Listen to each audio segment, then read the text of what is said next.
শরীফ উসমান হাদি একবিংশ শতাব্দীর আরেক বিপ্লবী। বাংলাদেশ যতদিন থাকবে হাদির নাম বাংলাদেশের ইতিহাসের পাতায় স্বর্ণাক্ষরে লেখা থাকবে। আমার ভাই উসমান হাদিকে যারা গুলি করে থামাতে চেয়েছে, স্পষ্ট ভাষায় তাদেরকে বলছি, এক হাদি মরে গিয়েও আমাদের কাছে অমর হয়ে আছে। শহীদ তো কখনো মরে না, অমর হয়ে আছে।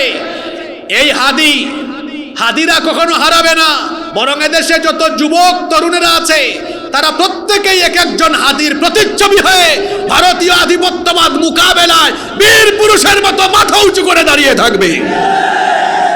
ভারতের পা চাটা গুলামদেরকে বলছি, কাদেরকে গুলির ভয় দেখাও, গুলির সামনে, বুলেটের সামনে, বোমার সামনে সিনা টান টান করে দাঁড়িয়ে থাকা যে প্রজন্মকে তোমরা গুলির ভয় দেখাও, তোমরা আমাদের সোনালী ইতিহাস জানো না।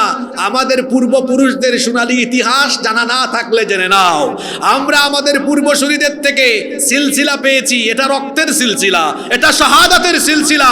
আমাদের পূর্বপুরুষরা বদরে, ওহুদে, খায়বারে, খন্দকের চিপায় চাপায় বহু লাশ পড়ে থেকেছে, শহীদ হয়েছেন। রক্তের নদী আর সাগর সাঁতরে সাঁতরে তারা কালেমার ঝান্ডা নিয়ে, ন্যায় আর ইনসাফের ঝান্ডা নিয়ে তারা এগিয়ে চলেছেন। কেউ তাদেরকে থামাতে পারেনি। তারা হয় শহীদ হয়ে থেমেছে, নইলে কেউ তাদেরকে থামাতে পারেনি। রক্তের সিলসিলায়, শাহাদাতের সিলসিলায় তাদের উত্তরসূরি হিসাবে আমরা যারা আছি, গুলি, বোমা, রকেট এগুলো দিয়ে আমাদেরকে থামানো যাবে না। একমাত্র আল্লাহর দেওয়া শাহাদাতের মৃত্যুই আমাদেরকে থামাতে পারে। তাছাড়া কোনো আধিপত্যবাদী শক্তি আমাদেরকে কোনোদিন থামাতে পারবে না। আমাদের ভাই হাদি, সে যেভাবে সত্য আর ইনসাফের ঝান্ডাকে সমুন্নত রেখে বীর পুরুষের মতো বেঁচে থাকার যে দীক্ষা দিয়ে গিয়েছে, সেই দীক্ষা আমরা লালন করব। মৌত তো আমাদের হবেই, কিন্তু সেই মৌতটা যেন শাহাদাতের হয়। শাহাদাতের তামান্না নিয়ে নতুন বাংলাদেশ বিনির্মাণে আমরা উলামা মাশায়েখদের নেতৃত্বে কাজ করব। আপনারা দেখছেন না, পীর মাশায়েখ, আলেম উলামারা এক হয়ে গিয়েছেন। এই জন্য দাদা বাবু আর তাদের গোলামদের মাথা খারাপ হয়েছে। কোরআন দিয়েই জবাব দিচ্ছি, মুতু বিগাইদিকুম, তোমাদের জ্বালাপুরা নিয়ে তোমরা মরে যাও, আমাদের কিচ্ছু করার নাই। আগামীর বাংলাদেশকে, আমার 54 বছরের এই মজলুম বাংলাদেশকে উলামা মাশায়েখ, পীর মাশায়েখদের নেতৃত্বে তারুণ্য যুব সমাজ একত্রিত হয়ে আগামীর বাংলাদেশকে কোরআনের বাংলাদেশ হিসাবে বিনির্মাণ করবে। আল্লাহর পথে সবাই লড়াই করে তার জীবন দিতে পারে না। একমাত্র ঈমানদার যারা আল্লাহর পথে লড়াই করতে পারে তারা। এজন্য রব্বুল আলামিন কোরআনে কারীমের 4 নম্বর সূরা সূরাতুন নিসায়ের 76 নম্বর আয়াতে বললেন, আল্লাযীনা আমানু ইউকাতিলুনা ফী সাবিলিল্লাহ। ঈমানদার যারা আল্লাহর পথে লড়াই করে তারা, একমাত্র ঈমানদারেরা আল্লাহর পথে লড়াই করতে পারে। আর ঈমানদার হওয়ার জন্য নিজের জীবনটাকে যার কাছে বিক্রি করে দেয়, গলার আওয়াজ বড় করে সবাই বলেন, তিনি কে? রব্বুল আলামিন কোরআনুল কারীমের 2 নম্বর সূরা সূরাতুল বাকারা এর 207 নম্বর আয়াতে বলছেন, ওয়া মিনান নাসি মান ইয়াশরি নাফসাহু বিতিগা মারদাতিল্লাহ ওয়াল্লাহু রাউফুম বিল ইবাদ। আল্লাহ তাআলা বলছেন, মানুষের মধ্যে এমন কতিপয় লোক আছে যারা আল্লাহর সন্তুষ্টির জন্য নিজের জীবন উৎসর্গ করেছে। যারা আল্লাহর সন্তুষ্টির জন্য নিজের জীবনটাকে আল্লাহর কাছে বিক্রি করে দিয়েছে। একমাত্র আল্লাহর পথে তারাই লড়াই করতে পারে যারা তাদের জীবনটাকে আল্লাহর রাগে আল্লাহর কাছে বিক্রি করে দিয়েছে। এই জন্য রব্বুল আলামিন কোরআনে কারীমের 4 নম্বর সূরা সূরাতুন নিসা এর 74 নম্বর আয়াতে বলছেন, فليقاتل في سبيل الله الذين يشرون الحياة الدنيا بالآخرة। আখিরাতের বিনিময়ে দুনিয়ার জীবন যারা বিক্রি করে দিয়েছে তাদের জন্য উচিত হলো তারা আল্লাহর পথে যেন লড়াই করে। একমাত্র যারা তাদের জান আল্লাহর জন্য, আল্লাহর সন্তুষ্টির জন্য উৎসর্গ করেছে তারাই কেবল আল্লাহর পথে জীবন দিতে পারে। যারা মনে করে আমার জানটা আল্লাহর দেওয়া জান আমি আল্লাহর সন্তুষ্টির পথে দিয়ে দিব, এইটা যারা ভেতর থেকে ফিল করে ইমানি জজবা নিয়ে ইমানি পথে থাকে তারাই কেবল এই পথে জীবন দিতে পারে। আর যারা আল্লাহর সন্তুষ্টির জন্য আল্লাহর পথে লড়াই করে এদেরকে আল্লাহ বড় ভালোবাসেন, এদেরকে আল্লাহ বড় পছন্দ করেন। এজন্য রব্বুল আলামিন কোরআন কারীমের 61 নম্বর সূরা সূরাতুস সাফের 4 নম্বর আয়াতে বললেন, ইন্নাল্লাহা ইউহিব্বুল্লাযীনা ইউকাতিলুনা ফী সাবিলিহি সাফফান কাআন্নাহুম বুনয়ানুম মারসুস। নিশ্চয়ই আল্লাহ তাদেরকে পছন্দ করেন যারা সীসা ঢালা প্রাচীরের মতো ঐক্যবদ্ধ হয়ে আল্লাহর পথে লড়াই করে। তাদেরকে যিনি পছন্দ করেন গলার আওয়াজ বড় করে সবাই বলেন তিনি কে? আপনারা দুপুরে খেয়ে আসছেন তো সবাই? তাই লাগে দুপুরে খেয়েছেন সবাই? আজকে খুব গুরুত্বপূর্ণ একটা আয়াত ধরেছি, মনোযোগ থাকবে তো? বাবাজান ভাইজানরা থাকবে? আল্লাহর পথে একমাত্র তারাই জীবন দিতে পারে যারা তাদের জানকে আল্লাহর জন্য, আল্লাহর সন্তুষ্টির জন্য বিক্রি করে দিয়েছে। আর এই পথে যারা নিজেদের জান দেয় আল্লাহ তাদেরকে মৃত বলতে নিষেধ করেছেন। এজন্য আজকের এই আলোচ্য আয়াতে আল্লাহ ভাবে বললেন, ওয়ালা তাকুলু লিমান ইউকতালু ফি সাবিলিল্লাহি আমওয়াত। আর যারা আল্লাহর পথে জীবন দেয় খবরদার তাদেরকে তোমরা মৃত বলো না। আবার কোরআনে কারীমের 3 নম্বর সূরা সূরাতু আলে ইমরানে আল্লাহ তাআলা এই কথাটা সূরা আলে ইমরানের 169 নম্বর আয়াতে এভাবে বললেন, ওয়ালা তাহসাবান্নাল্লাযীনা কুতিলু ফি সাবিলিল্লাহি আমওয়াতা বাল আহইয়াউন ইনদা রাব্বিহিম ইউরযাকুন। আর যারা আল্লাহর পথে নিহত হয় তাদেরকে তোমরা অন্যদের মতো মৃত মনে করো না, বরং তারা বিশেষ হায়াত প্রাপ্ত এবং তারা তাদের প্রতিপালকের পক্ষ থেকে রিজিক আর নেয়ামত পায়। যারা আল্লাহর পথে জীবন দেয় এরা কখনো মরে না, বরং এরা ভিন্ন রকমের একটা মর্যাদা লাভ করে।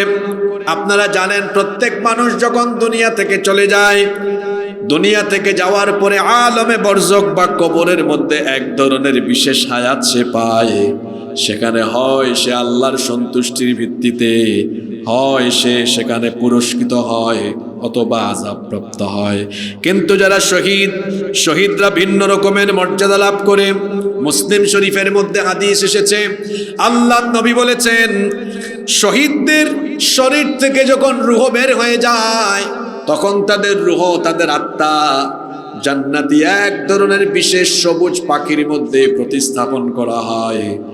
আর সেই সবুজ পাখিগুলো গোটা জান্নাতের ভেতরে সানন্দে ঘুরে বেড়ায়। অবশেষে এই সবুজ পাখিগুলো আরশে আজিমের নিচে অবস্থিত কিছু ঝাড়বাতির মধ্যে ঢুকে পড়ে। আল্লাহ তাআলা তখন শহীদদেরকে লক্ষ্য করে বলেন, তোমরা আমার কাছে কি চাও? শহীদরা তখন বলে, আল্লাহ কি চাইবো আপনার কাছে, কারণ জান্নাতে আপনি আমাদেরকে সবচাইতে বেশি মর্যাদা দিয়েছেন। জান্নাতের মধ্যে সবচাইতে যারা মর্যাদা পাবে তারা হচ্ছেন শহীদ। কথা বুঝে থাকলে বলেন, জান্নাতের মধ্যে যারা সবচেয়ে বেশি সম্মান আর মর্যাদা পাবে, নেয়ামত পাবে, তাদের নাম কি? শহীদরা জান্নাতে কেমন মর্যাদা পাবে শোনেন। শহীদরা জান্নাতে কেমন মর্যাদা পাবে শোনেন। একদিন তো হাসরের ময়দানে সবাই আমরা আল্লাহর সামনে দাঁড়াবো। এই গোটা বিশ্ব জগৎ একদিন ধ্বংস হয়ে যাবে, চূর্ণ বিচূর্ণ লণ্ডভণ্ড মেসাকার হয়ে যাবে। এই মহাবিশ্ব ধ্বংস হয়ে কিয়ামতের ঘটনা ঘটানোর জন্য রব্বুল আলামিন একজন বিশেষ ফেরেশতা বানিয়েছেন। সেই ফেরেশতার নাম হলো ইসরাফিল। এই ফেরেশতাকে বানানোর পর থেকে তিনি তার মুখের সামনে সিংহা নিয়ে বসে আছেন, আরশে আজিমের দিকে কান পেতে আছেন, কখন আল্লাহ তাকে আদেশ করেন। একদিন এমন আসবে যেদিন জুমাবারে সূর্য পশ্চিম দিগন্ত থেকে উঠবে, আল্লাহ তাআলা ইসরাফিলকে হুকুম করবেন, ইসরাফিল, যেই দায়িত্বের জন্য আমি তোমাকে বানিয়েছি সেই দায়িত্ব তুমি পালন করো। আল্লাহর হুকুম পাওয়ার পরে ইসরাফিল আলাইহিস সালাম সিংহায় মোট ফুৎকার দিবেন 2 বার। সবাই বলেন কয়বার? প্রথমবার তিনি যখন সিংহায় ফুৎকার মারবেন, নিকৃষ্ট লোকদের উপরে কিয়ামত সংগঠিত হবে। সেই সকল লোকদের কানের পর্দা ফেটে গিয়ে সবাই মারা যাবে এবং সেই বিকট আওয়াজে, সিংহার সেই বিকট ধ্বনিতে আসমান জমিন উলট পালট হয়ে গিয়ে মহাবিশ্বের সব কিছু চূর্ণ বিচূর্ণ লণ্ডভণ্ড মেসাকার হয়ে সেই মহাপ্রলয়ঙ্কারী ঘটনা ঘটে যাবে। কিচ্ছু থাকবে না, কেউ থাকবে না, সব ধ্বংস হয়ে যাবে। কেবল একজন থাকবেন, কুল্লু মান আলাইহা ফান ওয়া ইয়াবকা ওয়াজহু রাব্বিকা যুল জালালি ওয়াল ইকরাম। সবকিছু ফান হয়ে যাবে, ধ্বংস হয়ে যাবে, ক্ষয় হয়ে যাবে, লয় হয়ে যাবে। কেবলমাত্র একজন মহামহিয়ান সত্তা থাকবেন, আর যিনি অবশিষ্ট থাকবেন তিনি কে? এরপরে আল্লাহ তাআলা ইসরাফিল আলাইহিস সালামকে বলবেন, ইসরাফিল, তুমি আবার দ্বিতীয়বার সিংহায় ফুৎকার দিয়ে তোমার দায়িত্ব শেষ করো। ইসরাফিল আলাইহিস সালাম এবার দ্বিতীয়বার সিংহা বাজাবেন। দ্বিতীয়বার যখন সিংহা বাজাবেন, কবরের উপর থেকে মাটি সরে যাওয়া আরম্ভ হবে। মানুষেরা কবর থেকে উঠতে থাকবে। সর্বপ্রথম কবর থেকে উঠবেন রাহমাতাল লিল আলামিন মুহাম্মাদুর রাসূলুল্লাহ, আমরা বলি সাল্লাল্লাহু আলাইহি ওয়াসাল্লাম। তারপরে ধাপে ধাপে পর্যায়ক্রমে মানুষেরা কবর থেকে উঠবে। শোনেন, শহীদদের মর্যাদার কথা আমি বলছিলাম। আমাদের মা উম্মুল মুমিনিন আয়েশা রাদিয়াল্লাহু আনহা থেকে হাদিস এসেছে, তিনি বলেছেন, আল্লাহর নবী বলেছেন, কিয়ামতের দিন ইসরাফিলের দ্বিতীয় সিংহার ফুৎকারের পরে মানুষেরা কবর থেকে উঠে উঠে হাসরের মাঠে কেমনে জমায়েত হবে। আল্লাহর নবী বলেছেন, ইউহশারুন নাসু ইয়াউমাল কিয়ামাতি হুফাতান উরাতান গারলা। মানুষেরা কবর থেকে উলঙ্গ, কাপড় চোপড় ছাড়া, খালি পায়ে, খতনাবিহীন অবস্থায়, নগ্ন পদে হাসরের মাঠে উপস্থিত হবে। কিন্তু এক শ্রেণীর মানুষেরা ভিন্নভাবে হাসরের ময়দানে দাঁড়াবে। কিছু কিছু মানুষ হাসরের মাঠে উঠবে, দেখা যাবে তাদের শরীর থেকে তাজা রক্ত টপ টপ করে পড়ছে। এদের কারো কারো হাত কাটা, কারো পা কাটা, কারো গলা কাটা, কারো বুক ছিঁড়া, কারো মাথার মধ্যে গুলির চিহ্ন, কারো বুকের মধ্যে গুলির চিহ্ন, কারো কারো পেটের মধ্যে তরবারির চিহ্ন, পিঠের মধ্যে তীরের চিহ্ন, বল্লমের চিহ্ন, কারো গলার মধ্যে ফাঁসির দড়ির চিহ্ন। আল্লাহ জিজ্ঞেস করবেন, আজ হাসরের মাঠে তোমরা কারা? তোমাদের শরীরে তো ক্ষত বিক্ষত কেন? আর তোমাদের শরীর থেকে তাজা রক্ত কেন ঝরে ঝরে পড়ছে? এরা তখন বলবে, আল্লাহ, আমরা হচ্ছি তোমার সেই সব বান্দারা যারা পৃথিবীতে তোমার দিন প্রতিষ্ঠার জন্য, তোমার দিন প্রতিষ্ঠার জন্য, তোমার হুকুমত প্রতিষ্ঠার জন্য, সত্য ন্যায় ইনসাফ প্রতিষ্ঠার জন্য লড়াই করেছিলাম, সংগ্রাম করেছিলাম। কাফিরের দল, বেঈমানের দল সহ্য করতে পারে নাই। তারা আমাদের উপরে নির্মমতা, বর্বরতা, নিষ্ঠুরতা চালিয়ে এক পর্যায়ে আমাদেরকে দুনিয়া থেকে বিদায় করেছে। এই যে তাদের দেওয়া আঘাতের চিহ্নগুলো নিয়ে হাজির হয়েছি, যেভাবে তারা আমাদের জীবন কেড়ে নিয়েছে, যেখানে যেখানে যেরকম আঘাত করেছে, সেই আঘাতের চিহ্নগুলো নিয়ে আজ তোমার দরবারে হাজির হয়েছি। আল্লাহ ফেরেশতাদেরকে ডাকবেন, ডেকে বলবেন, ফেরেশতারা, আমি আজকে হাসরের মাঠে সবার কাছ থেকে হিসাব নিব, বিচার করব, কিন্তু এই শহীদদের কাছ থেকে আজকে আমি কোনো হিসাব নিব না, তাদের আজকে আমি কোনো বিচারও করব না। সুবহানাল্লাহ পড়বেন না? এদের কাছ থেকে হিসাবও নিব না, বিচারও করব না। আল্লাহ বলবেন, ফেরেশতারা জান্নাতের 8টা দরজাই তাদের জন্য খুলে দাও, শহীদদের জন্য গোটা জান্নাত ওপেন করে দাও। জান্নাতের যেদিকে মন চায় সেই দিকে তারা জান্নাতে ঘুরে ঘুরে বেরিয়ে জান্নাত উপভোগ করবে। শহীদদেরকে আল্লাহ জান্নাতে দেওয়ার পরে বলবেন, এই হাদিসটা মুসলিম শরীফে এসেছে, একটু আগে যে হাদিসটা আমি শুরু করেছিলাম, আল্লাহ তাআলা বলবেন, তোমরা আমার কাছে কি চাও? শহীদরা তখন বলবে, আল্লাহ কি চাইতে পারি বলেন, আপনি তো আমাদেরকে এত নেয়ামত দিয়েছেন, গোটা জান্নাতের সব নেয়ামত আমাদের জন্য আপনি উন্মুক্ত করে দিয়েছেন, আপনার কাছে চাওয়ার মতো তো কিছুই নাই। দ্বিতীয়বার আল্লাহ আবার জিজ্ঞেস করবেন না, তোমরা আমার কাছে কি চাও বলো? শহীদরা আবারও বলবে, আল্লাহ চাওয়ার মতো তো কিছুই নাই, আমাদের চাওয়ার চাইতে আরো বেশি নিয়ামত আপনি আমাদেরকে দিয়ে দিয়েছেন। আল্লাহ তাআলা তৃতীয়বার আবার জিজ্ঞেস করবেন না, তোমরা কি চাও বলো?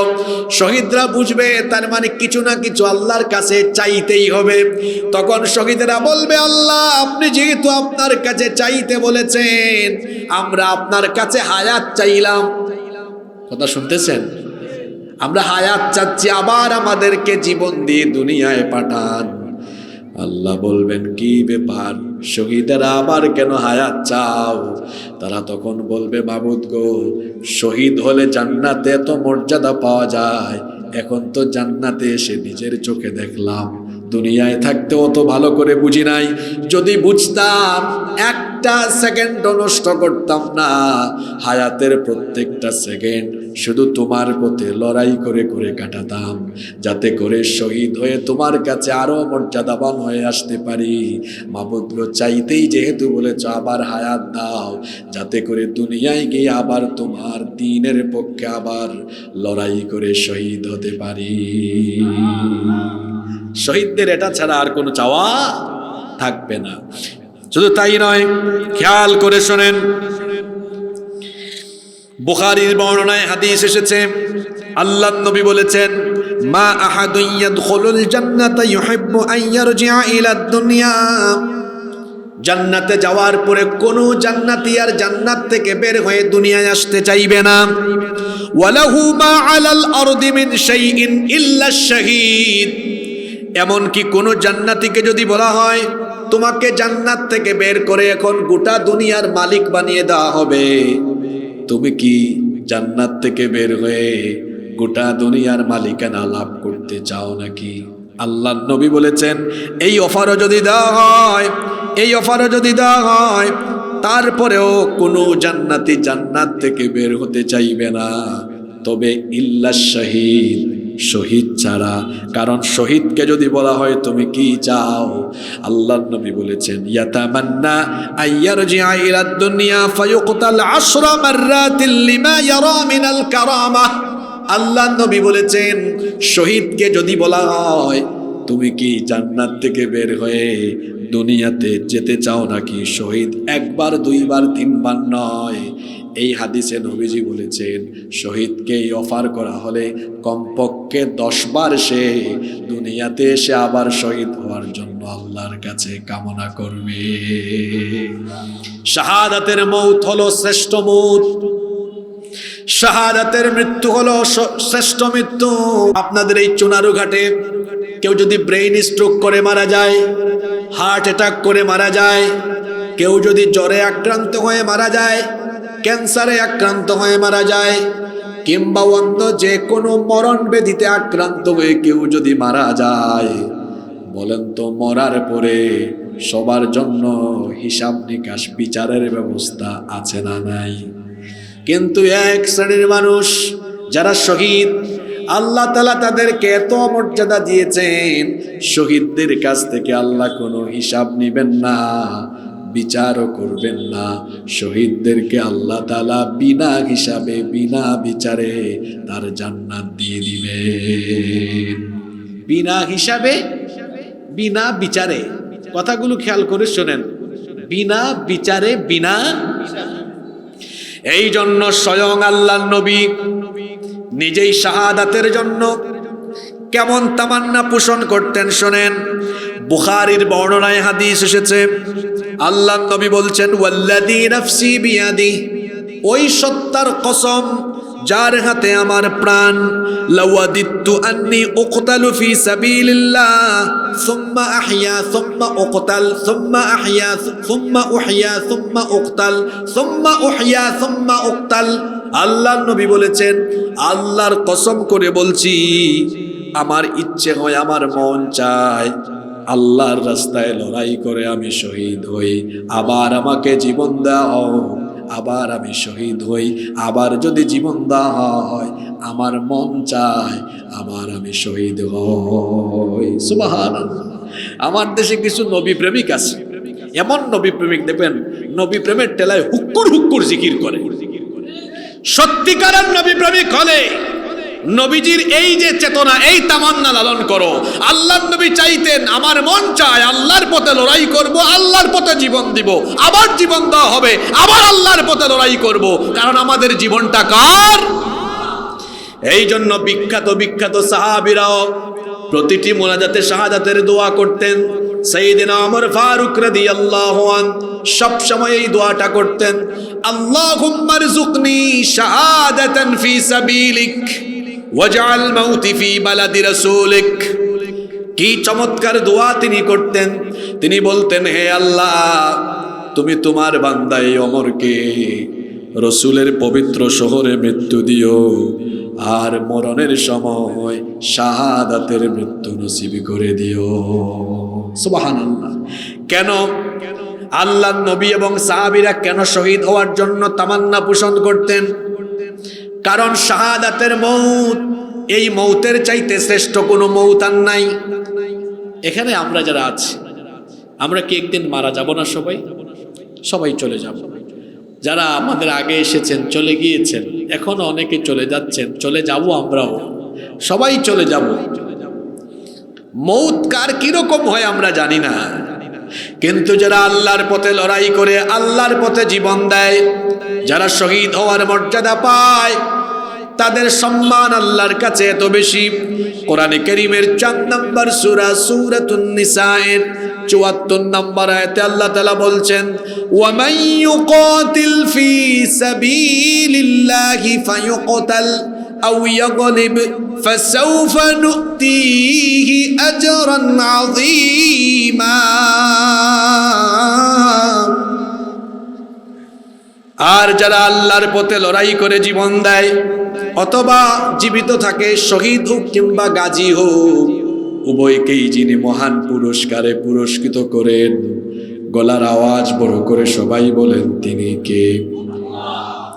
একজন শহীদের জন্য 7টা বিশেষ মর্যাদা রয়েছে। এক হাদিসের ভেতরে এই মর্যাদাগুলোর কথা বলে দেওয়া হয়েছে। একজন শহীদকে বিশেষ 7টা মর্যাদা দেওয়া হয়। 1 নাম্বার হলো ইউগফারু লাহু ফি আউয়ালি দাফাতিন। একজন লোক যখন আল্লাহর পথে শহীদ হয়, তার শরীর থেকে প্রথম যে রক্তের ফোঁটাটা পড়ে, প্রথম রক্তের ফোঁটা পড়ার সাথে সাথে তার সকল গুনাহগুলোকে মাফ করে দেওয়া হয়। 2 নাম্বার ওয়ায়ারা মাকআদুহু মিনাল জান্নাহ। একজন শহীদ হওয়ার পরে প্রত্যেক দিন তার চোখের সামনে জান্নাতের তার চূড়ান্ত গন্তব্য এটা দেখানো হয়। প্রত্যেক দিন ফেরেশতারা আল্লাহর জান্নাতে তার গন্তব্যটা সুন্দর করে দেখায় দেয়। 3 নাম্বার হলো ওয়ায়ুজারু মিন আযাবিল কবর। আল্লাহর রাস্তায় যারা জীবন দেয়, এদের এত মর্যাদা, এদেরকে আল্লাহ তাআলা কবরের শাস্তি থেকে বাঁচিয়ে দিবেন। 4 নাম্বার হলো ওয়ায়ামানু মিনাল ফাযাইল আকবার। কিয়ামতের দিন মানুষেরা যখন ইসরাফিলের সিংহার ফুৎকারের পরে হাসরের মাঠে দাঁড়াবে, তখন সকলের চেহারার মধ্যে একটা ভীতির ছাপ থাকবে। মানুষেরা ভীত বিহ্বল হয়ে পড়বে, পেরেশান থাকবে, ফ্রাস্ট্রেট থাকবে। কিন্তু যারা শহীদ হয়েছে তাদের চেহারায় কোনো ভীতির ছাপ থাকবে না, ফ্রাস্ট্রেট থাকবে না, এরা হতাশ থাকবে না, আতঙ্কিত হবে না, পেরেশানি হবে না। যারা শহীদ হবে কিয়ামতের দিন আল্লাহ তাআলা তাদের থেকে সকল ভয় ভীতি পেরেশানি দূর করে দিবে। 5 নম্বর হলো ويوضع على رأسه تاج الوقار الياقوته منها خير من الدنيا وما فيها। শহীদদেরকে কিয়ামতের দিন তাদের মাথায় এমন বিশেষ সম্মাননার মুকুট পরিধান করানো হবে, যার এক একটি হীরা এবং মুক্তা দুনিয়া এবং দুনিয়ায় যা আছে সব কিছুর চাইতে আরো উত্তম হয়ে যাবে। আল্লাহু আকবার। শহীদদেরকে 6 নাম্বার যে বিশেষ পুরস্কার বা মর্যাদা দেওয়া হবে সেটা হলো ওয়ায়ুযাওয়াজু 72 যাওজাতাম মিনাল হুরিল আইন। সুনয়না ডাগর ডাগর চক্ষুওয়ালা একজন দুইজন নয়, সুনয়না 72 জন হুরের সাথে আল্লাহ শহীদের বিবাহ সম্পাদন করে দিবেন।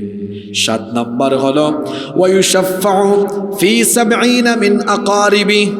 একজন শহীদ তার নিকটাত্মীয়দের মধ্য থেকে কমপক্ষে 70 জনের জন্য সুপারিশের পারমিশন আল্লাহর দরবার থেকে পেয়ে যাবে।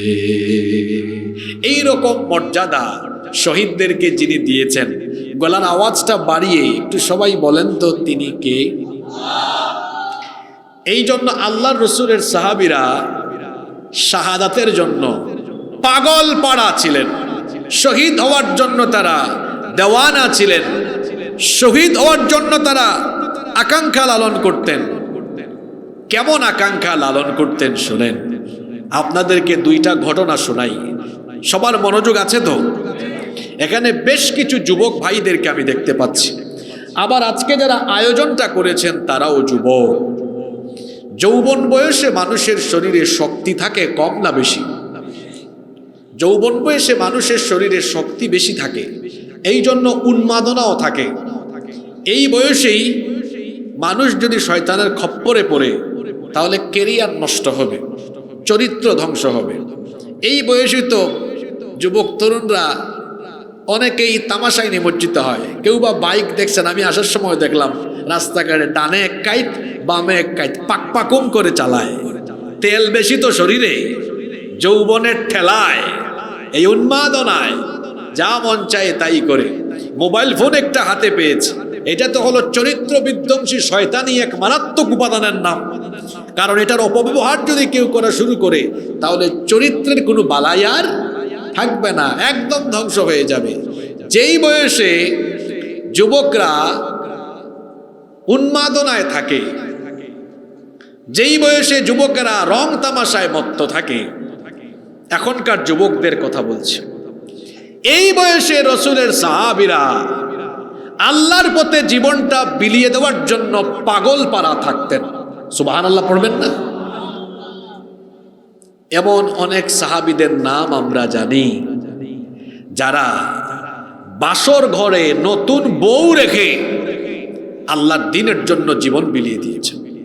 আপনারা তো 2 জনের নাম জানেন, কিন্তু আজকে আপনাদেরকে আমি অজানা এক সাহাবীর কথা বলবো, যার কথা অনেকে জানে না, অনেকে তাকে চিনে না। 2 জনের নাম তো আপনারা জানেন, বাসর ঘর থেকে গিয়ে জীবন দিয়েছেন। অনেক ওয়াজে কিচ্ছা আপনারা এগুলো শুনেন। হানজালা রাদিয়াল্লাহু আনহুর কাহিনী আপনারা জানেন, যাকে গাসিলুল মালাইকা বলা হয়, ফেরেশতারা যাকে গোসল দিয়েছেন। আরেকজন সাহাবীর নামও আপনারা জানেন, যিনি মুতার যুদ্ধে শহীদ হয়েছিলেন, আব্দুল্লাহ বিন রাওয়াহা।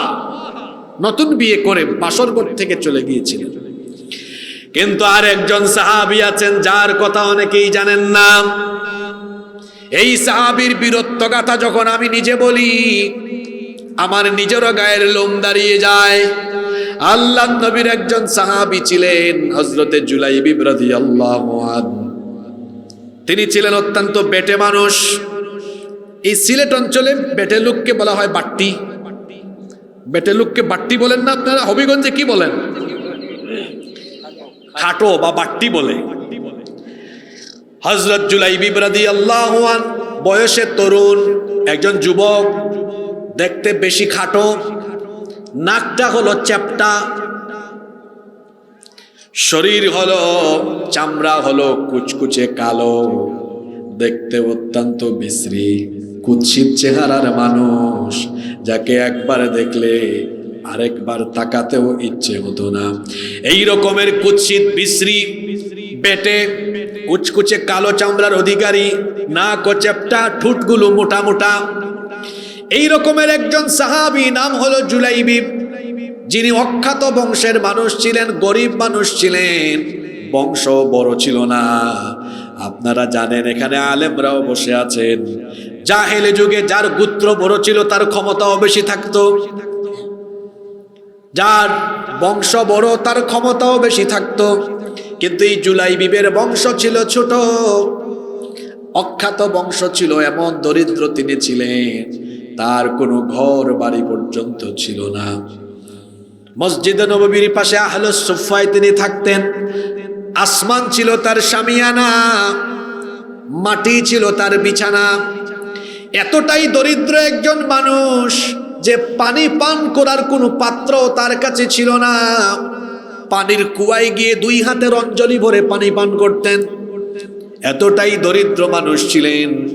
কেউ যদি খাবার কোনোদিন তাকে দিত খাইতেন, অথবা কেউ যদি খাবার খেয়ে উচ্ছিষ্ট ফেলে দিত সেটা তিনি নিয়ে খেতেন। যেদিন পেতেন না সেদিন খেতেন না। এই রকমের একজন দরিদ্র, বয়সে তরুণ, দেখতে কুৎসিত বিশ্রী চেহারার অধিকারী ছিলেন জুলাইবিব রাদিয়াল্লাহু আনহু। যুবক ভাইয়েরা কথাগুলো খেয়াল করে শুনবেন। জুলাইবিব রাদিয়াল্লাহু আনহুর বয়স হয়ে যাচ্ছে। একদিন বড় মন খারাপ করে নবীজির কাছে আসলেন। কারণ পৃথিবীর সকল দুঃখী মানুষের দুঃখ যাতনা কেউ না বুঝলেও একজনের কাছে গেলে দুঃখে সান্ত্বনা পাওয়া যায়। তিনি হচ্ছেন রাহমাতাল লিল আলামিন মুহাম্মাদুর রাসূলুল্লাহ, আমরা বলি সাল্লাল্লাহু আলাইহি ওয়াসাল্লাম। জুলাইবিব রাদিয়াল্লাহু আনহু মুখটা গম্ভীর করে মন খারাপ অবস্থায় আল্লাহর নবীর দরবারে গেলেন। আল্লাহর নবী বললেন, কি ব্যাপার জুলাইবিব, মুখটা এত গুমরা কেন? দেখতে তো মনে হয় মন খারাপ তোমার। জুলাইবিব রাদিয়াল্লাহু আনহু বললেন, নবী গো, আমি যদি জান্নাতে যাই, আল্লাহ যদি আমাকে জান্নাত দেন, তাহলে আল্লাহ কি আমাকে হুরদের সাথে বিবাহ দিবেন নাকি? নবীজি বললেন, অবশ্যই আল্লাহ দিবেন, কিন্তু জুলাইবিব এই কথাটা তুমি কেন আমাকে জিজ্ঞেস করলে? যুবক ভাইরা খেয়াল করে শুনেন, জুলাইবিব এই প্রশ্নটা কেন করেছো বলো? জুলাইবিব রাদিয়াল্লাহু আনহু বললেন, নবী গো, দুঃখের কথা আপনি ছাড়া কাউকে শেয়ার করা যায় না। আপনি দুঃখ বুঝেন, কষ্ট বুঝেন, আপনাকে আমি বলবো, অবশ্যই আমি লুকাবো না। কথাটা এই কারণে বলেছি, আমার বাড়িঘর নাই, বংশমর্যাদাও নাই, দেখতেও বেটে, চেহারাও কালো, যার বাড়ি নাই, ঘর নাই, বংশ বড় না, বংশমর্যাদা নাই, দেখতেও কালো, এই রকম একটা ছেলের কাছে মা বাবা তো তার মেয়ে বিয়ে দিতে চায় না। এই জন্য আমি সবর করেছি আর আপনাকে জিজ্ঞেস করেছি, আল্লাহ কি আমাকে জান্নাতে হুরদের সাথে বিবাহ দিবেন কিনা? আল্লাহর নবী জুলাইবিবের দুঃখ বুঝলেন। বোঝার পরে বললেন, জুলাইবিব, আচ্ছা বুঝতে পেরেছি, অসুবিধা নাই, আমি তোমার বিবাহের একটা ব্যবস্থা করে দিব। আল্লাহু আকবার। জুলাইবিব রাদিয়াল্লাহু আনহু চলে গেলেন। দেখেন নবীজি কি করেছেন, জুলাইবিবের কপাল কেমন, খেয়াল করেন। আল্লাহর নবী এবার মদিনার আনসারী সবচেয়ে ধনী একজন সাহাবী, মদিনার আনসারী একজন ধনাঢ্য সাহাবীকে ডেকে আনলেন। তার ঘরে একমাত্র একটা কন্যা সন্তান ছিল, যে দেখতে ছিল বড় সুন্দরী, বড় রূপসী। আল্লাহর নবী ওই আনসারী ধর্নাঢ্য সাহাবীকে ডেকে এনে বললেন, ও আমার সাহাবী শোনো, তোমার মেয়ের জন্য বিবাহের পয়গাম আছে। সাহাবী মনে করেছেন সম্ভবত রাসূল নিজেই বিবাহ করতে চাচ্ছেন।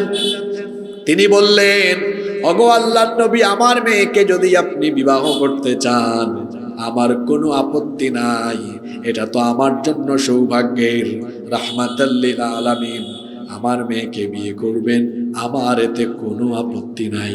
আল্লাহর নবী বললেন, না, আমার জন্য বিবাহের প্রস্তাব দিচ্ছি না, আমি প্রস্তাব দিচ্ছি আমার জুলাইবিবের জন্য। জুলাইবিব অখ্যাত মানুষ ছিলেন, তাকে লোকজন খুব একটা চিনত না। আল্লাহর নবী জুলাইবিবকে দেখালেন, তার ব্যাপারে সব বিষয় খুলে বললেন। ওই ধর্নাঢ্য সাহাবী বললেন, রাসূলের সামনে কি আর বলবেন, কিছু বলতে পারছেন না, শুধু বললেন, ওগো আল্লাহর নবী, আমার মেয়েটা তো দেখতে সুন্দরী, এইদিকে ছেলেটা তো বেটে, দেখতেও কালো, বাড়ি নাই ঘর নাই, অত্যন্ত দরিদ্র, অখ্যাত, কেউ তারে চিনেও না। কিন্তু আপনি যেহেতু বলেছেন, আমি বাড়িতে যাই, গিয়ে আমার বিবির সাথে, আমার ওয়াইফের সাথে পরামর্শ করি। আল্লাহর নবী বললেন, ঠিক আছে যাও। এই সাহাবী এবার বাড়িতে গেলেন, গিয়ে তার স্ত্রীর সাথে পরামর্শ করলেন। আপনারা দেখবেন বিয়ে শাদীর ক্ষেত্রে পুরুষের চাইতে নারীরা ফটর ফটর করে, কম না বেশি? আপনাদের এলাকায় দেখবেন বিয়ে শাদী কোথাও লাগলে পুরুষের চেয়ে, সিলেটে তো মহিলাদেরকে বেটি মানুষ বলে না, কিতা বেটি, তো মহিলারা একটু বেশি কথা বলে এই সব ক্ষেত্রে। তিনি গিয়ে তার স্ত্রীকে বললেন, আল্লাহর নবী এই রকম একটা পয়গাম দিয়েছেন, প্রস্তাব দিয়েছেন। তখন তার স্ত্রী বললেন, অসম্ভব, একজন দরিদ্র, অখ্যাত, এমনকি দেখতেও সুন্দর না, সুশ্রী না, কুৎসিত, বেটে, বাড়ি নাই ঘর নাই, আমার মেয়েকে খাওয়াবে কি? ওর কাছে আমাদের মেয়ে আমরা বিয়ে দিব না। যান আল্লাহর নবীকে গিয়ে বলেন, এই বিবাহের প্রস্তাব আমরা রিজেক্ট করলাম, প্রত্যাখ্যান করলাম। স্বামী স্ত্রীর কথাবার্তা শুনে ফেলেছে ভেতর থেকে তাদের কন্যা, তাদের মেয়ে। মেয়ে তখন বাবা মাকে এসে বলল, আমার বাবা মা, এত বড় দুঃসাহস আপনাদের কি করে হলো? আল্লাহর নবী যেখানে বিবাহের প্রস্তাব দিয়েছেন, সেই প্রস্তাবকে ফিরিয়ে দেওয়ার, রিজেক্ট করার এত বড় সাহস আপনারা কেমনে দেখালেন? সুবহানাল্লাহ পড়বেন না? আনুগত্য কারে কয়? বাবা মা দুজন মেয়েকে বললেন, মা গো শোনো, তুমি হয়তো আবেগের বশবর্তী হয়ে কথা বলছো, কিন্তু যে ছেলের জন্য তোমার প্রস্তাব দেওয়া হয়েছে, ওই ছেলেটাকে যদি একবার দেখো, বিবাহের স্বাদ মিটে যাবে। কারণ সে দেখতে বেটে এবং কুচকুচে কালো, চুল এলোমেলো, গায়ের জামা কাপড় পর্যন্ত ছেঁড়া, বাড়ি নাই ঘর নাই, কিছুই নাই। তার সাথে বিবাহ কেমনে হয় বলো? তুমি হয়তো আবেগে কথা বলছো, তাকে যদি একবার নিজের চোখে দেখো, বিবাহের স্বাদ তোমার একদম চলে যাবে। মেয়ে তখন বলল, ছেলে কেমন দেখতে চাই না, জানতেও চাই না। খেয়াল করেন, ছেলে কেমন দেখতেও চাই না, জানতেও চাই না, শুনতেও চাই না। আল্লাহর নবী রাহমাতাল লিল আলামিন আমার জন্য যেখানে বিবাহের প্রস্তাব ঠিক করেছেন, ওটাই আমার জন্য বরকতময় হবে। সুবহানাল্লাহ। তিনি বললেন, আমি রাজি হয়ে গেলাম। আল্লাহর নবীকে গিয়ে বলেন, আমি এই বিয়েতে রাজি আছি। খেয়াল করে শোনেন, জুলাইবিবের কি কপাল দেখেন। দেখতে তিনি কালো, বেটে, ঘর নাই বাড়ি নাই, দরিদ্র মানুষ, গায়ের চামড়াও কুচকুচে কালো। কিন্তু আল্লাহর নবীর মাধ্যমে বিয়েটা হচ্ছে এমন জায়গায়, মদিনার আনসারী ধর্নাঢ্য সাহাবীর একমাত্র সুন্দরী কন্যা। সুবহানাল্লাহ। আল্লাহর নবী নিজেই এই বিবাহ পড়ালেন, বিয়ে হয়ে গেল। ফুলসজ্জার রাত, প্রত্যেকটা ছেলে মেয়ের জন্য একটা জীবনের আকাঙ্ক্ষার রাত। তিনি ফুলসজ্জার রাতে তার নিজের বিবির কাছে গিয়েছেন। এমন সময় দরজার বাহির থেকে আওয়াজ শোনা গেল, তার কানে আওয়াজ ভেসে আসলো, আইনা জুনুদুল্লাহ, আল্লাহর সৈনিকেরা কোথায়? রাসূল জিহাদের ডাক দিয়েছেন, লড়াইয়ের ময়দানে যেতে হবে। বর্ণনাকারী সাহাবী বলেছেন, তীরের ফলা থেকে যেমন ধনুকটা ছুটে যায়, ঠিক তেমনি ভাবে দ্রুত গতিতে তিনিও তার স্ত্রীর কাছ থেকে বিদায় নিয়ে নিলেন। তিনি বললেন, বিবি, আজকে প্রথম রাত, কথাবার্তাও ঠিক মতো বলতে পারলাম না, কিন্তু লড়াইয়ের ময়দানে ডাক চলে এসেছে, আল্লাহর দ্বীন প্রতিষ্ঠার ডাক এসেছে, রসুল ডেকেছেন, আল্লাহর রসুলের ডাকে জবাব দেওয়া আমার জন্য এখন ওয়াজিব হয়ে গিয়েছে। আল্লাহু আকবার। আমাকে বিদায় জানাও, যদি বেঁচে থাকি দেখা হবে, ফিরে আসলে দেখা হবে, আর যদি ফিরে আসতে না পারি, জান্নাতে তোমার আমার দেখা আল্লাহ করায়া দিবেন। আল্লাহু আকবার। আমাদের দেশের ছেলেরা যখন বিয়ে করে, বউটা যদি দেখতে একটু সুন্দরী হয়, ও 3 মাস বউয়ের আঁচলের তলায় পড়ে থাকে, বেরো হয় না ঘর থেকে ঠিকঠাক মতো। বাসর ঘরে ঢুকলে তো তার ফোন বন্ধ, সুইচ অফ, কেউ যেন ডিস্টার্ব করতে না পারে। অফিসের বসকে বলে, স্যার নতুন বিয়ে করছি, কমপক্ষে 1 মাস ছুটি দেন, অফিসেও আসবো না।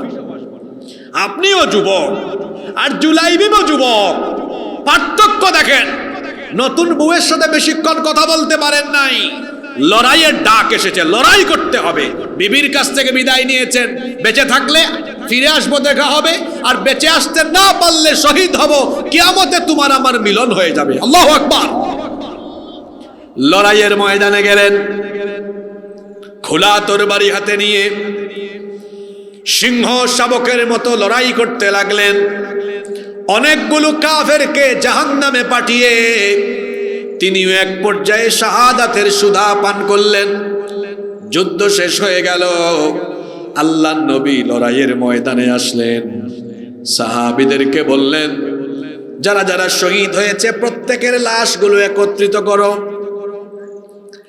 এই হাদিসটা বলার সময় প্রথমেই বলেছিলাম, জুলাইবিব একজন অখ্যাত মানুষ ছিলেন, সবার কাছে তেমন একটা পরিচিত ছিলেন না। সবগুলো লাশকে একত্রিত করা হলো। আল্লাহর নবী সবগুলো লাশ দেখে বললেন, কি ব্যাপার, তোমরা তো সকলের লাশ আমার সামনে হাজির করলে, কিন্তু আমার হাবিবের লাশটা কোথায়? শব্দ চয়ন দেখেন, শব্দ চয়ন খেয়াল করেন, নামটা বললেন না। কি ব্যাপার, সবার লাশ আনলে, কিন্তু আমার হাবিবের লাশটা কোথায়? সাহাবীরা অবাক হলেন, অবাক হয়ে জিজ্ঞেস করলেন, ওগো আল্লাহর নবী, আপনার হাবিব এইটা আবার কে? তারে তো আমরা চিনলাম না। আল্লাহর নবী তখন বললেন, আমার হাবিবকে তোমরা চিনো না, আমি তাকে চিনি, এই জন্য আমি আজ নিজেই তাকে খুঁজে বের করব।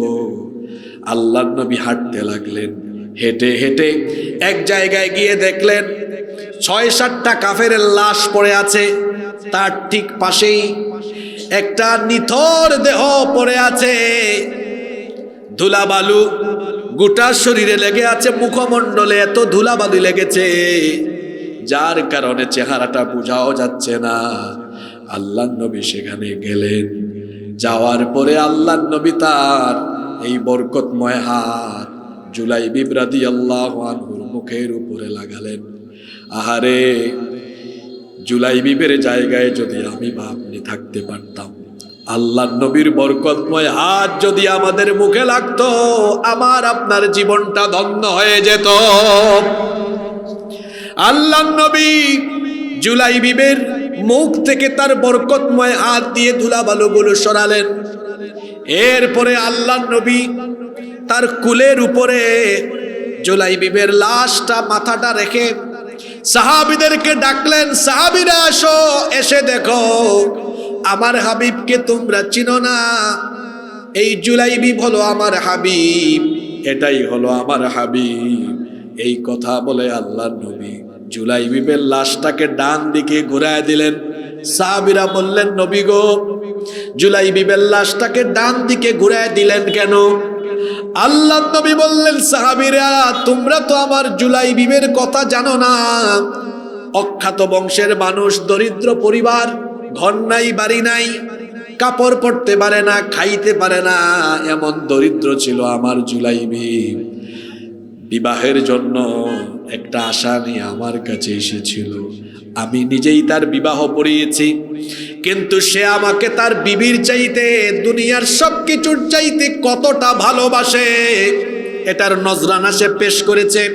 বিবাহের রাতে নতুন বউকে রেখে বিবির প্রতি ভালোবাসার চাইতে রসুলের ভালোবাসা বেশি ছিল, প্রমাণ দিয়েছে আল্লাহর নবী তো বলেছেন, লা ইউমিনু আহাদুকুম হাত্তা আকুনা আহাব্বা ইলাইহি মিন ওয়ালিদিহি ওয়া ওয়ালাদিহি ওয়ান নাসি আজমাইন।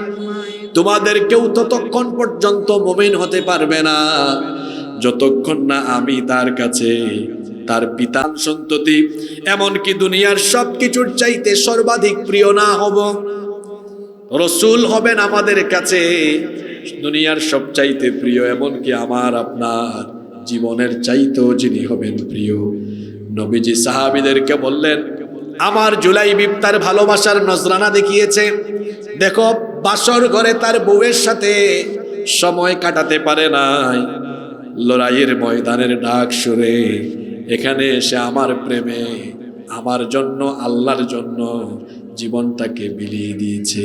আমাকে বলেছিল জান্নাতে গেলে হুরদের সাথে তার বিবাহ হবে কিনা।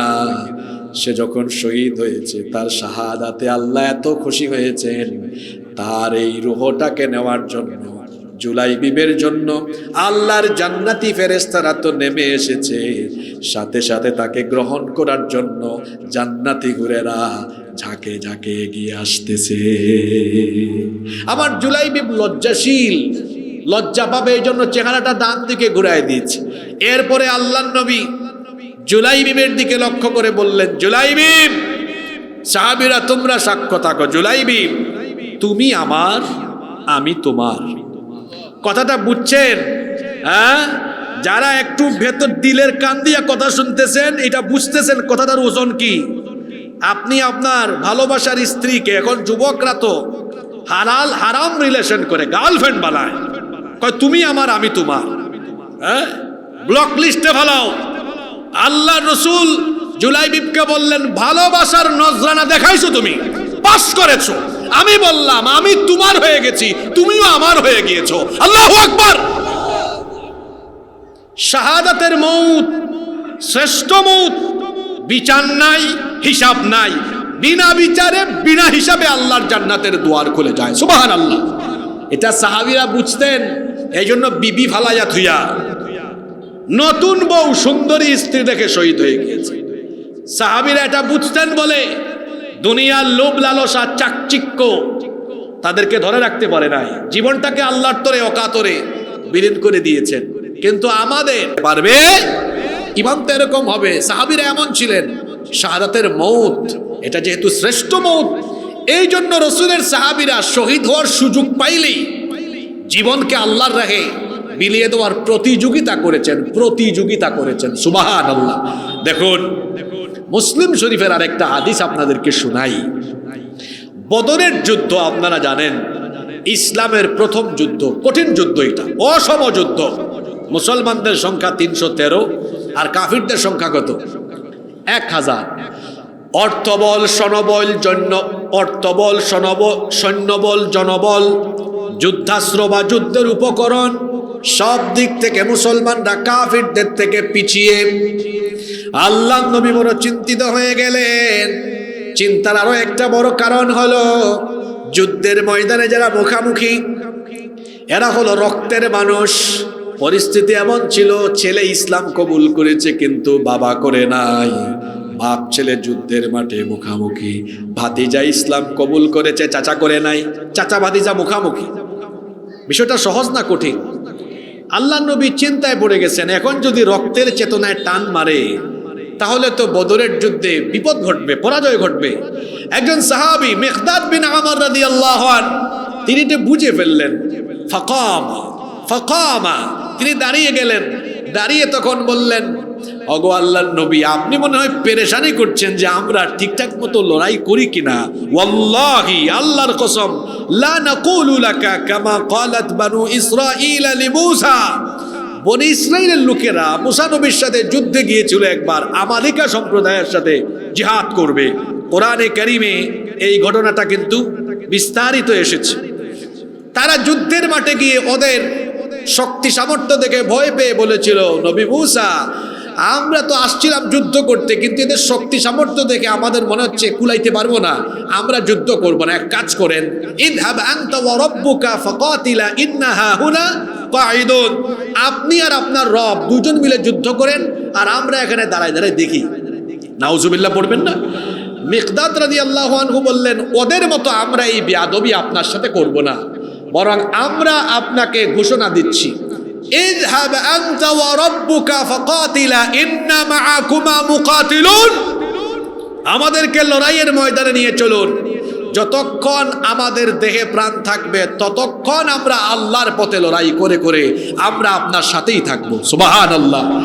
আল্লাহর নবী এই কথাটা শুনে বললেন, আচ্ছা আচ্ছা আচ্ছা, তাই তোমাদের মনোবাসনা যদি এই হয় তাহলে যুদ্ধের ময়দানে না, চলো। সাহাবীরা বললেন, যুদ্ধের ময়দানে না, কোথায় যাব? নবীজি বললেন, কুমু ইলা জান্নাতিন আরদুহা কাআরদিস সামাওয়াতি ওয়াল আরদ, শোনো, যেহেতু তামান্নার হৃদয়ে এইটাই যে জীবন দিয়ে দিবা, তো এটা যুদ্ধের মাঠ নয়। আসমান সমূহ, সাত আকাশ আর জমিনের চাইতে আরো বিশাল। জান্নাতের দিকে যাওয়ার জন্য, জান্নাতের গ্রাণ পাওয়ার জন্য জান্নাতের দিকে চলো। সুবহানাল্লাহ। রাসূলের এই কথা একজন আনসারী যুবক সাহাবী, উনার নাম হচ্ছে উমাইর ইবনুল হুমাম রাদিয়াল্লাহু আনহু, তিনি শুনলেন। ওয়াকানা ইয়াকুলুত তামার, তিনি তখন খেজুর খাচ্ছিলেন। দেখবেন বিভিন্ন মাহফিলে গেলে, এটা রাতে দেখবেন, এই যে সাদা সাদা এগুলোর নাম কি, এই কার্পেট বা তেরপাল মনে হয় নাকি, এগুলা দিছেন যে সকালবেলা দেখবেন এখানে কত বাদামের খোসা ফেলাইছে, রাতে মটর খাবে, বাদাম খাবে। পলিটিক্যাল সমাবেশেও দেখবেন নেতা বক্তৃতা করে, অনেকে বাদাম খায়, বুট খায়। তো আল্লাহ রাসূল যখন এই কথাটা বলছিলেন, একজন যুবক সাহাবী, উনার নাম উমাইর ইবনুল হুমাম, উনি তখন ওয়াকানা ইয়াকুলুত তামার, খেজুর খাচ্ছিলেন। রাসূলের জবান থেকে এত সুন্দর কথা শুনে তিনি বললেন, বাহ বাহ। এটা একটা আঞ্চলিক ভাষা, আমাদের দেশে আঞ্চলিক ভাষা আছে না? আমি তো সপরিবারে চট্টগ্রাম থাকি, ওখানে গেলে আপনাকে বলবো, ও বাজি কেন আছো, গম আসনি, ঠিক না? তারপরে আপনি বগুড়ার দিকে গেলে আপনাকে বলবে ক্যাঙ্কা আসো বারে, আর সিলেটে আসলে বলবে কিতাবাই সাব্বালানি আউকা খাউকা বউকা জাউকা। এই যে ভাষার আঞ্চলিকতা আছে।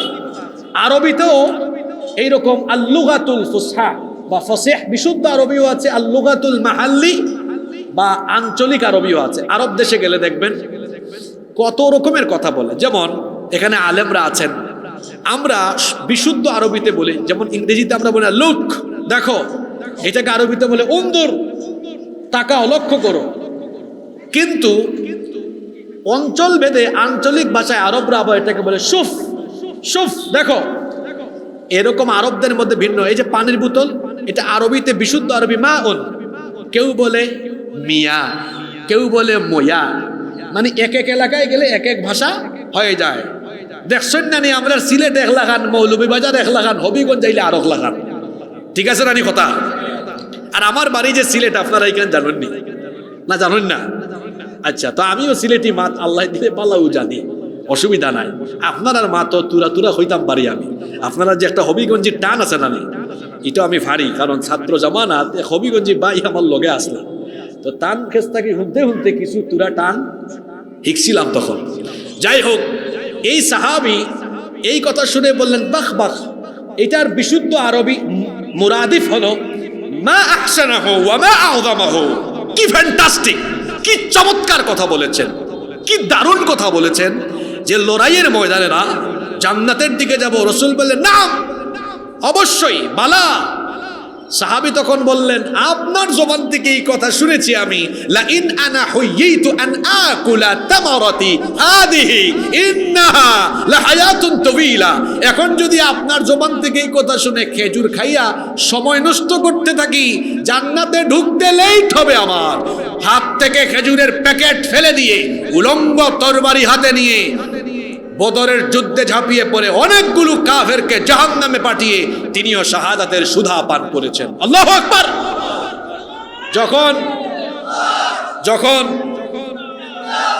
যখন বদরের শহীদদের লাশগুলোকে এক করা হয়েছে, আল্লাহর রাসূল উমাইরের লাশ দেখে বললেন, দেখেছো সাহাবীরা, আমার উমাইর জান্নাতে যাওয়ার জন্য খেজুরটাও খায় নাই, ফেলে দিয়েছে। সাক্ষী থাকো সবাই, ইন্নাহু মিন আহলিহা, নিশ্চয়ই সে আল্লাহর ওয়াদা করা প্রতিষ্ঠিত সেই জান্নাতের অধিবাসী হয়ে গিয়েছে। তাহলে শহীদদের হিসাব হয় না, বিচার হয় না, বিনা বিচারে বিনা হিসাবে তাদেরকে যিনি জান্নাত দেন, গলার আওয়াজ বড় করে সবাই বলেন তো তিনি কে? এই জন্য রসুলের সাহাবীরা শহীদ হওয়ার জন্য পাগল পারা ছিলেন। যারা জীবনটাকে আল্লাহর কাছে বিক্রি করে দিয়েছে, ওরা মৃত্যুকে ভয় পায় না। আর দুনিয়া সিজনুল লিল মুমিন ওয়া জান্নাতুল লিল কাফির, দুনিয়া কাফিরের জন্য জান্নাত আর মুমিনের জন্য জেলখানা। আমার জাতীয় কবি এজন্য খুব সুন্দর করে বলেছেন, দুনিয়াখোর যারা, দুনিয়াখোর যারা দুনিয়ার প্রেমে হাবুডুবু খেয়েছে, এরা দাসের জীবন চায়, এরা দাসত্ব চায়। আর যারা মুমিন, এরা শিরটাকে, মাথাকে উন্নত করে দাসত্বের শৃঙ্খলকে লাথি দিয়ে ফেলে। এরা ভীত শঙ্কিত না হয়ে বীর পুরুষের মতো বেঁচে থেকে এরা যদি প্রয়োজন হয় জীবনটাকে আল্লাহর পথে দিয়ে বীরত্বের সাথে দুনিয়া থেকে চলে যায়।